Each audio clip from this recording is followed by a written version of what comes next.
¿Contenta con el fallo? Muy contenta, muy satisfecha, sí, estamos muy contentos. ¿Le dieron la razón en todo? Porque hay algunos que dicen que perdieron ustedes. No, definitivamente ganamos. Me parece que fue una victoria contundente. No, Google ganó otra cosa.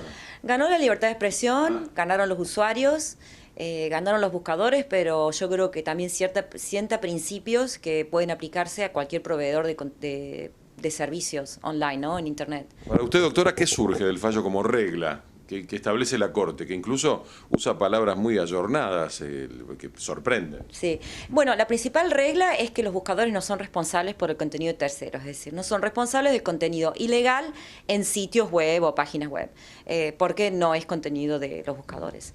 La única obligación del buscador es dar de baja contenido ilegal que está perfectamente identificado o individualizado, siempre y cuando ese contenido sea ilegal.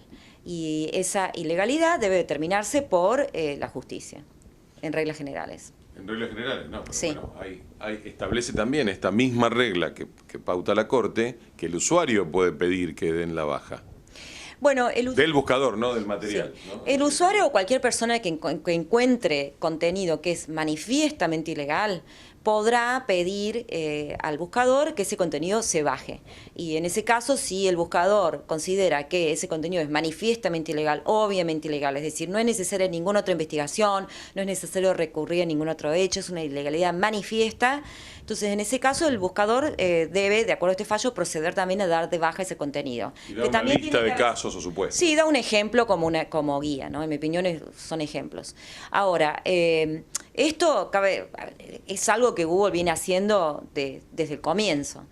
Los usuarios siempre han tenido y van a continuar teniendo la posibilidad de denunciar contenido ilegal. Bueno, en el caso de María Belén Rodríguez, ella no hizo esto, digamos, acerca de su caso. En el caso de María Belén Rodríguez, ella nunca notificó a los buscadores, ni a Yahoo ni a Google, no cursó ninguna notificación privada o carta o documento, nunca notificó. Fue directamente e inició una demanda contra Yahoo y Google. Y ahora, a partir del momento que hizo la demanda, también se negó sistemáticamente, por 8 años, a identificar el contenido. Es decir, esta URL, en esta página hay contenido que ofende mi honor por la siguiente razón. Que es otra parte de la regla que establece la Corte, que debe identificarse exactamente cuál es la dirección del URL. Exactamente. La Corte viene finalmente a decidir esto, que es fundamental para la libertad de expresión.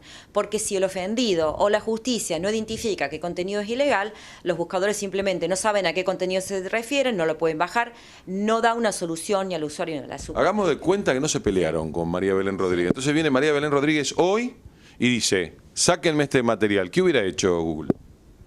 Bueno, es difícil porque o sea, la casuística en estos casos ha sido muy diferente, ¿no?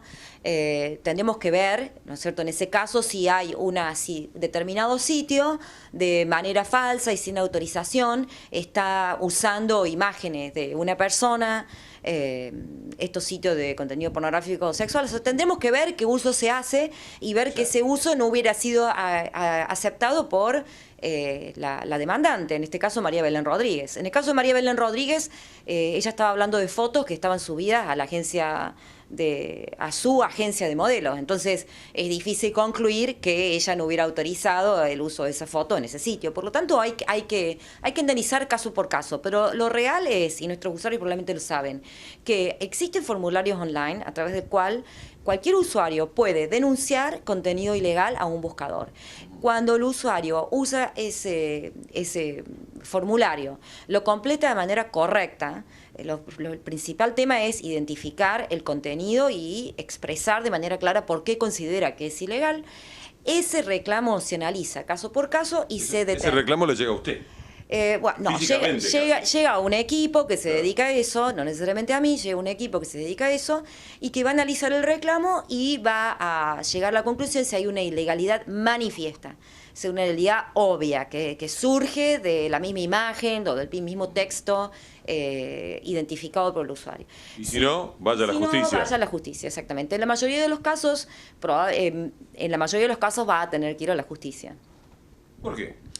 Porque yo creo que el criterio de la Corte es muy alto. Vuelvo a repetir, una ilegalidad manifiesta en donde no fuera necesario equilibrar derechos, por ejemplo. Ese es el otro tema.